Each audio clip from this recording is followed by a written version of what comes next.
Good morning. Today our primary objective will be to review a series of multiple choice questions related to nuclear physics. So here's example 1. Nuclear reactors are usually surrounded by lead and concrete. Which of the following is a safety precaution particularly for? Example 2. The following reaction sometimes occurs in a nuclear reactor. Determine what X is. Example 3. Why would a neutron be preferred to a proton for bombarding atomic nuclei to manufacture new elements? Example 4.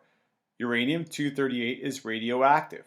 One of the intermediates in its decay is obtained via 3 alpha emissions, 2 beta minus emissions, and 3 gamma emissions. What is the identity of the intermediate? Example 5. A radioactive substance is placed in a lead-lined container with a small hole in it. The radiation emitted by the substance can only escape through the hole, which has a positively charged plate next to it.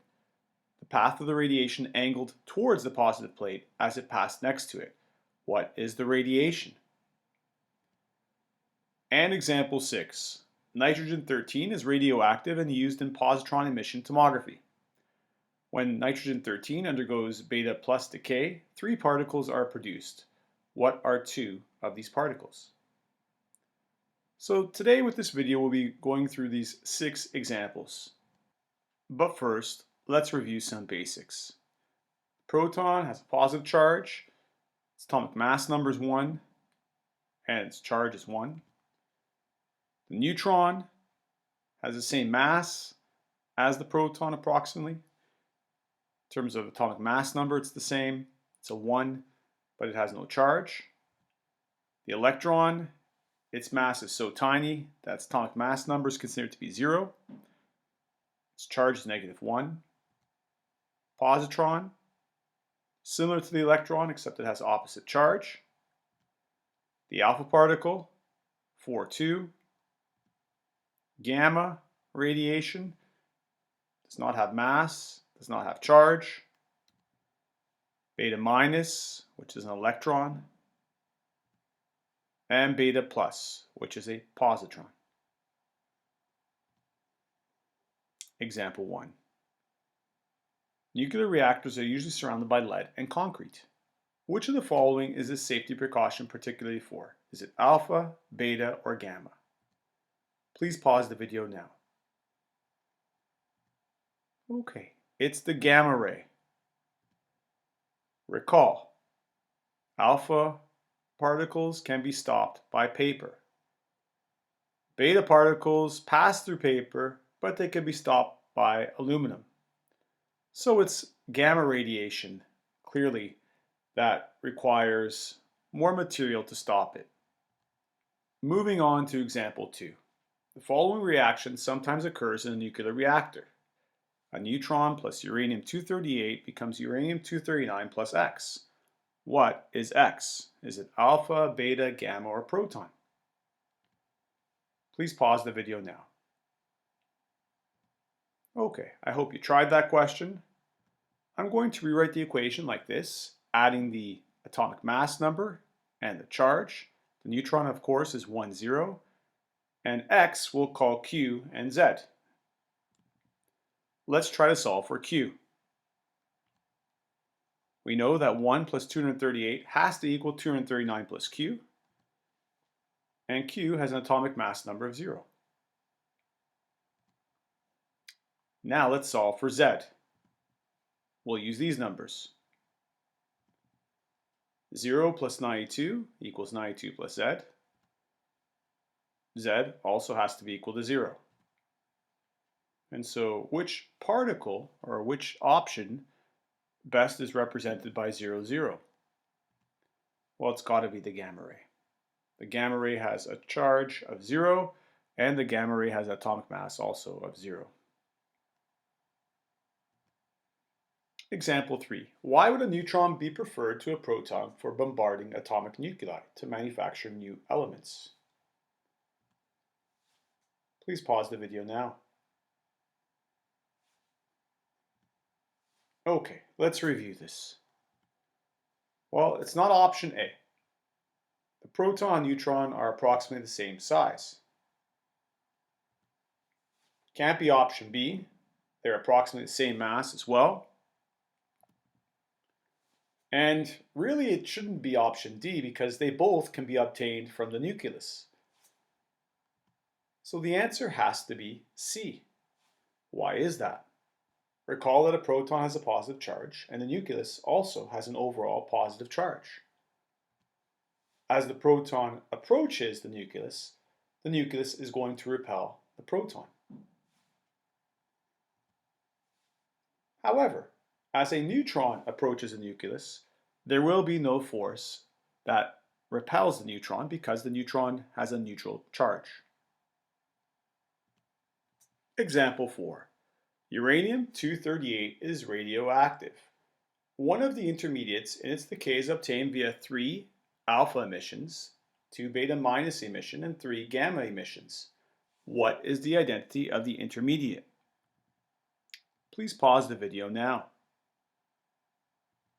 Okay, let's work on this question together. Here's the equation I've written out. We start off with uranium-238. There's the 3 alpha emissions. That represents the 2 beta minus emissions. This is our 3 gamma emissions. And finally, this is the intermediate, what's left over after this decay process. We're going to call it Q. Our ultimate goal is to solve for X and Y. So focusing our attention now on this row of numbers, 238 equals 3 times 4. 3 times 4 because the coefficient is 3, plus 2 times 0, plus 3 times 0, plus X. And solving for X, X is 226. And there's X.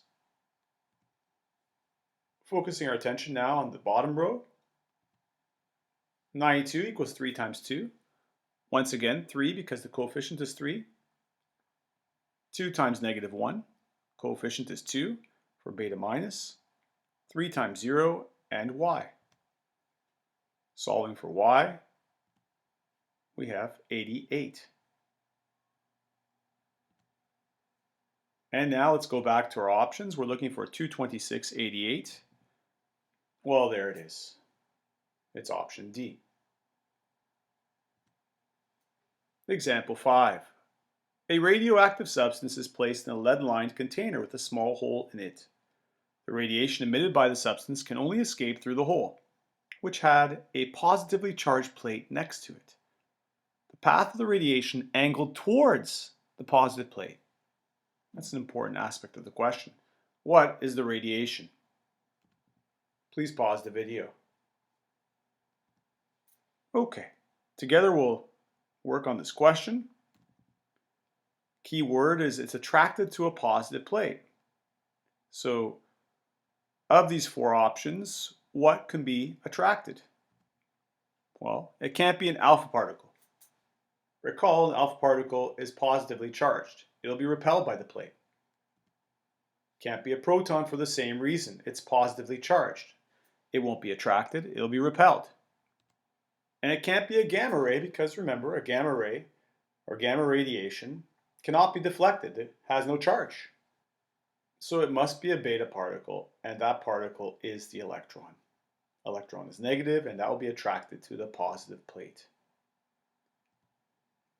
And finally, our last example, example 6. Nitrogen-13 is radioactive and used in positron emission tomography. When nitrogen-13-7 undergoes beta plus decay, 3 particles are produced. What are 2 of these particles? Please pause the video. Alright, so we have to review beta plus decay.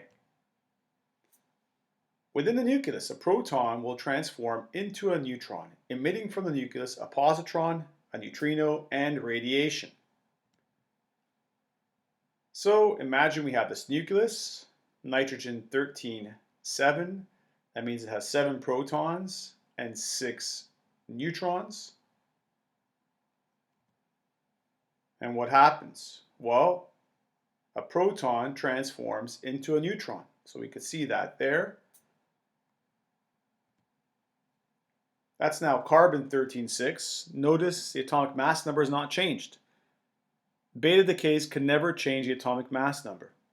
The total number of protons and neutrons always stays the same. The only thing that will change is the number of protons and the number of neutrons. So in this case, a proton has been transformed into a neutron. Now we have an atomic mass number of 13 and an atomic number of 6. According to the definition, a positron is also emitted by the nucleus, and a neutrino. That is the symbol for a neutrino.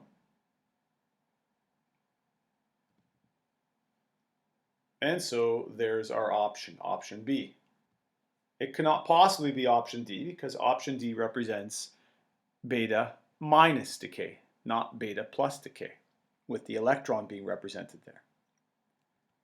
And it can't be option A or C because those options represent antineutrinos, not neutrinos. Antineutrinos would be observed with beta minus decay.